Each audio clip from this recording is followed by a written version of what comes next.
Hi there, Sarah Fay here from Earth Spirit. Just wanting to do a reading today all about Autumn Equinox Mabon or Mabon, which is approaching 20th to the 23rd of March in the Southern Hemisphere, so this weekend. I've already done one YouTube video about Autumn Equinox, but I just wanted to do a reading from this beautiful book that I always do for the Wheel of the Year celebrations. So it's this one here, the Kindling the Celtic Spirit by Mara Freeman. It's just got so much information about all the Wheel of the Year celebrations and old Celtic ways, and I just want to read a little bit from this about Autumn Equinox Mabon or Mabon. I just need my glasses now. Sorry about that. Just pop them on. So I look very intellectual now. So this is just it would have been September in the Northern Hemisphere. So this is just it's March for the Southern Hemisphere, which is our hemisphere here in Australia. So up on the moorlands, the bracken is turning to deep bronze. The scarlet rowan berries blaze against a cereally blue sky. Blackberries and hazelnuts swell into ripeness in the hedgerows. The slanting evening lights tell us that autumn has come. And the night hours are once more equal to the day. So, of course, the day and the night are of equal length. Once you get autumn equinox and just round autumn equinox. Leaves redden and fields of golden grain turn into stubble under the scythe, for this is the month when the full harvest gets underway in most of the Celtic countries. So this is why the full moon on the 29th of this month is actually a harvest moon, because you've harvested all that you've reaped and all that you've worked hard for, and it's time to enjoy that harvest, all the benefits on the fruits of your labour. So that's what this full moon coming up will be about. Okay, so this is the first day of reaping.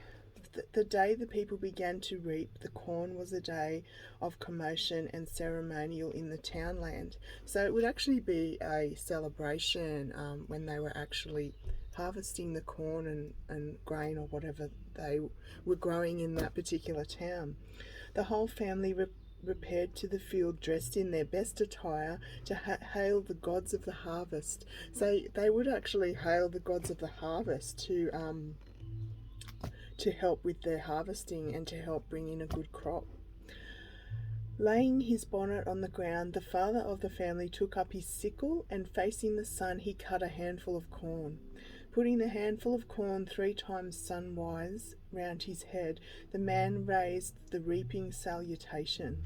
The whole family took up the strain and praised the gods of the harvest, who gave them corn and bread and food and flocks, wool and clothing, health and strength and peace and plenty. So it would be like a ritual. It's sad that we don't do things like that. Now we just get big machinery and go in and harvest all the product as fast as we can, because there's such a overpopulation that we have to feed, so we don't do all these magical things anymore to harvest and that sort of thing. If you're growing vegetables and things in your own place, like, it'd be lovely if you did that to celebrate, if you want to. It makes it a little bit magical. Throughout the British Isles and Ireland, great ceremony attended the cutting of the last sheaf, the last refuge of the harvest spirit. The sheaf was often braided into the shape of a woman and sometimes dressed in a gown. In the Highlands, it was called the maiden or the hag, and according to district was lucky or unlucky. Just as the Celtic goddess traditionally has 2 faces, of life and of death, at the end of the harvest everyone came together for a big party called the Maiden Feast, where the decorated sheaf sat in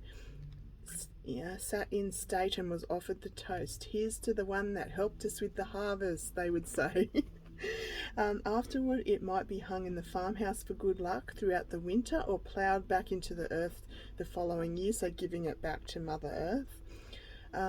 Sometimes it was kept to make Bridie's bed at Imbolc, for the harvest goddess was another aspect of Bridie or Bridget, as I call her, Bridget herself. So isn't that beautiful? And here's a little Irish poem that they would say. A good season for staying is autumn. There is work then for everyone before the very short days. Dappled fawns from among the hinds, and the red clumps of the bracken shelter them. Stags run from the knolls at the belling of the deer herd. Sweet acorns in the wide woods stumble across the wheat fields over the expanse of the brown earth. There are thorn bushes and prickly brambles by the midst of the ruined court, and the hard ground is covered with heavy fruit. Hazelnuts of good crop fall from the huge old trees on dikes. So that's beautiful. And they used to harvest the barley. And here's a little thing about that they'd say about the barley. All among the barley who would not be blithe, when the ripe and bearded barley is smiling on the scythe. So the scythe is the big blade they'd use to cut it. So, and they'd make barley bread, and that was what they would eat and celebrate with the barley bread. So this is all for autumn equinox, and this is what our ancestors, if you've got ancestors from England, Ireland, Scotland, which I certainly do, this is what they would do. And I'm sure other countries would have the little celebrations for the seasons too. So yeah, that's just a little reading from this amazing book, Kindling the Celtic Spirit with Mara Freeman. I got it as a gift from Mum. I think she had to get it secondhand. I don't think it's printed anymore. But if you're interested in getting one, it's got so much information. If you follow the Wheel of the Year, it's just a beautiful book and goes right back into everything. So there's a lot of things about music in here, the Celts and their music. So I might actually do a video about the Celts and their music and read out some of the information that in that about the Celts and their music. It's all in the Autumn Equinox section, but when I get time I might do it next week and do that for you, because that's really interesting to find out what they did with their music. And me being a musician, I love finding out about all that sort of stuff. So and I'm sure other people will be interested with Celtic backgrounds and ancestors, so I'll read that out soon and do another video for you. Anything else that you'd like me to do videos on, please let me know. You can contact me on my Facebook page, Earth Spirit Shop, and just send me a message if you'd like me to do a video on something particular.